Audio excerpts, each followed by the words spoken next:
Dragon Ballers, if you're looking to buy Dragon Ball Super or One Piece sealed product, make sure to get 5% off using my link to Mystic TCG down in the description. You can also sell cards to them using their Facebook link, which is also down in the description.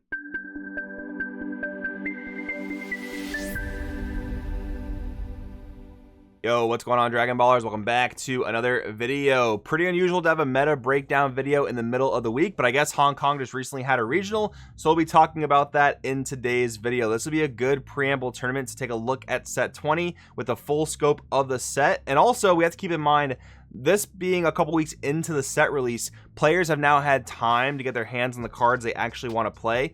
Think about that for like the first week of a set release. It is always pretty interesting the first week to see what decks do well right off the bat, but it's always important to keep in mind that players may not have always gotten their hands on cards they actually want to be using immediately. Myself, for example, if I don't have a tournament coming up, I'll actually wait 2 to 3 weeks before picking up cards for a new set to let prices cool down.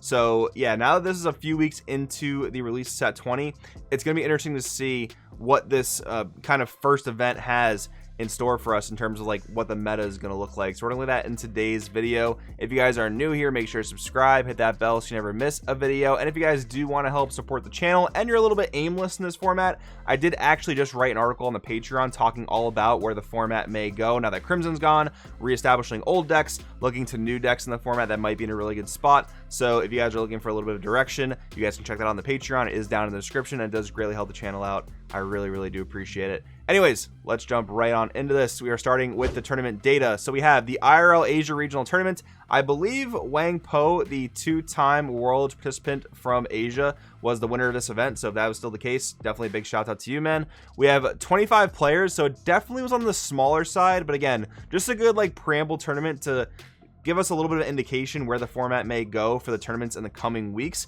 This was a best of 3 IRL event, but from what I heard, there was some issue with the tournament structure where the round timer was not actually as long as it was supposed to be to support best of 3. So rounds were shorter than they should have been. That maybe would have been a decent advantage for the aggro here, which we see in first place, Red Sin Shenron. That's something to keep in mind. But at the same time, it doesn't necessarily mean that's an indicator or a reason why Red Sin won. But it is something definitely to think about. People didn't have the correct amount of time to play out their rounds from what I heard. And we do have the top 8 here.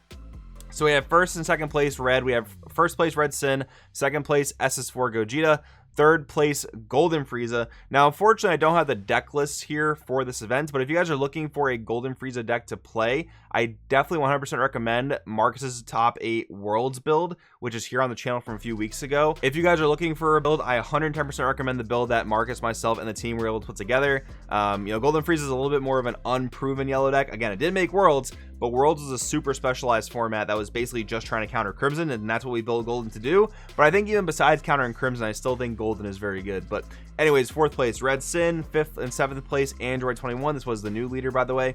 6th place Gamma, and 8th place SS4 Gogeta. So we see 3 colors represented here, no black and no green. Not really so surprised to see 0 green, but seeing 0 black is definitely a little bit surprising. Spring Kai of Time, definitely an established aggro deck, and I think the name of the game here is aggro because what Crimson's role was in the meta was the aggro check. Crimson just had way too much combo power for Red Sin and Gogeta and Spring Kai of Time to push through efficiently. Don't get me wrong, Red Sin and Gogeta could beat Crimson in certain scenarios, but especially if they lost the dice roll and Crimson just opened decently well, it was always going to be really hard for Sin and Gogeta to beat Crimson.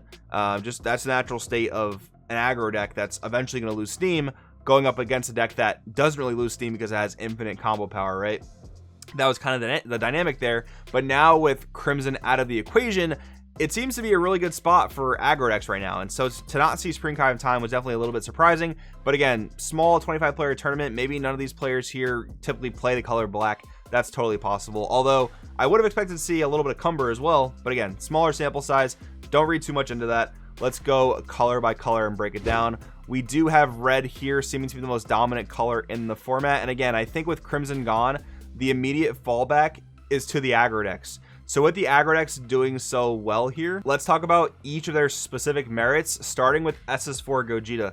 While both these decks have seen many nerfs, Gogeta's has been mostly in the form of its defenses. So Gogeta's not really the best, again, in terms of defending itself, but it still draws an insane amount of cards. And if you're not a deck that can defend like Crimson's able to, that hand advantage, that draw power is going to drown you out more often than not.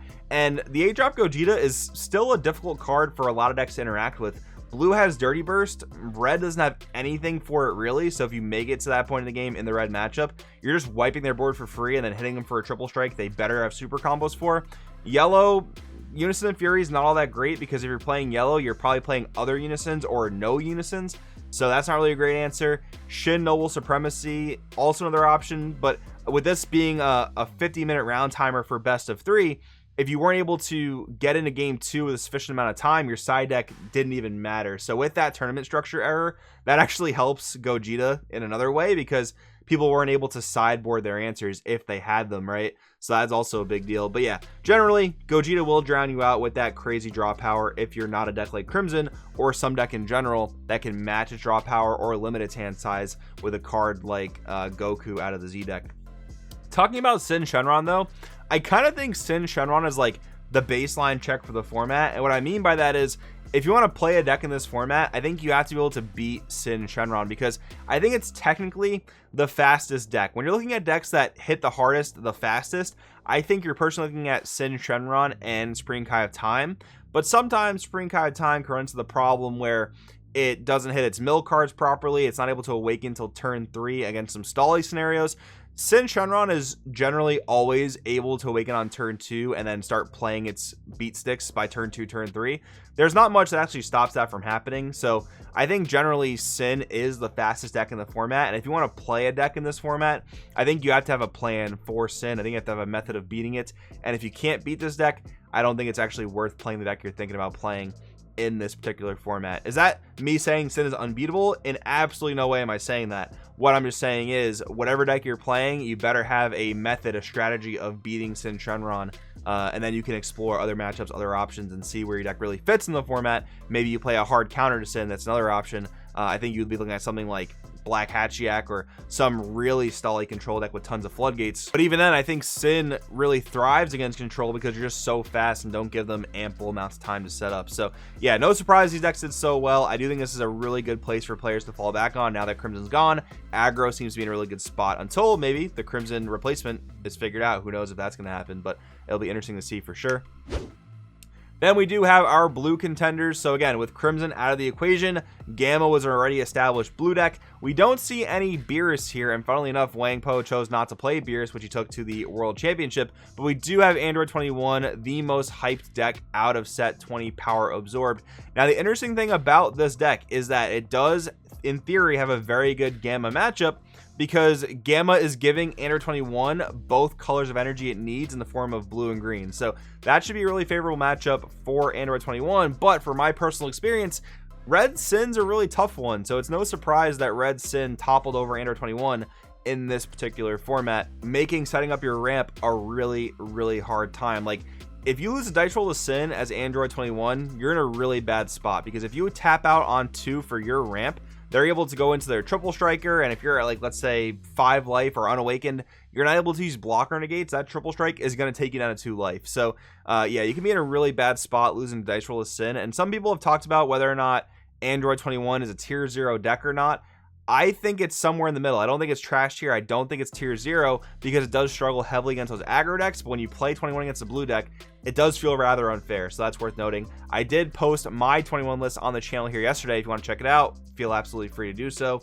Let's wrap this up talking about yellow. Our only yellow representative is Golden Frieza, which is very interesting because I think a lot of people, myself included to be honest, have Trunks Vegeta as the best yellow deck of the format. But I've talked about it many times, man. Golden Frieza, while it is a bit more unproven, it's a very, very powerful deck. And the really cool thing about this strategy is, well, there's 2 things. One, typically getting awakened is very, very problematic for Golden with any deck that doesn't necessarily have to attack your leader. But if Sin and Gogeta are the top dogs, they're attacking your leader no matter what. So you're getting awakened, which makes the hassle of being an 8 life leader with no alternate awakened condition much less of a problem. The other thing too is, from what I've seen and what we've built, I'm not sure if this exact build's doing the same thing, but it probably was. You're relying on SS2 Gohan Z Fighter beatdown, which is very, very difficult to interact with. Like, some floodgates just completely don't interact with unisons in general. Being 25k on the triple attack is the perfect number because that requires your opponent to super combo and drop an additional 5k, so at all points they're at least losing one card. Your leader gets a plus 5k buff, meaning it's just harder to kill you on the opponent's turn. Like, this strategy is really good. Its one weakness is actually kind of nullified in an aggro format, which again, like, Golden can sometimes struggle against aggro a little bit, but if you get to stabilize and really start untapping and you know, being able to floodgate your opponent, you are going to stabilize and eventually take back control of the game. So I do think Golden's a very good pick in this format, especially if the more stally decks are kind of kept at bay. But yeah, guys, that's what I got for today. I mean, again, it makes perfect sense that people are falling back to aggro because the check to aggro in the form of Crimson is now gone. I am still kind of convinced that there are leaders out there that can take the role on that Crimson had.